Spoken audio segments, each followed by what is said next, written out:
Nawi sa pamamaril ang isang pustahan sa basketball sa Dasmariñas, Cavite. Hinabol sa kapinatay ang isang lalaking umatras na sa laban. Nasa frontline na balitang yan si Gary De Leon. Sa kuha ng CCTV, makikita ang umaharurot na motorsiklo sa San Marino Annex 5 sa Barangay Salawag, Dasmariñas, Cavite. Maya-maya, umalingangaw ang mga putok ng baril. Nagulantang ang mga residente.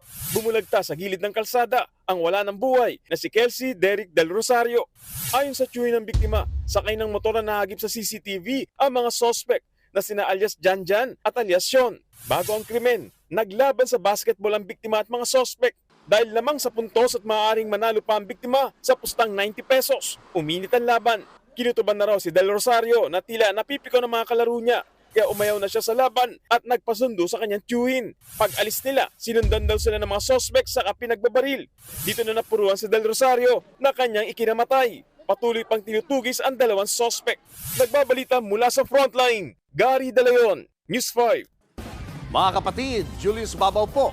Para sa komprehensibo at makabuluhang balitaan at talakayan, mag-follow at mag-subscribe na sa social media pages ng News 5.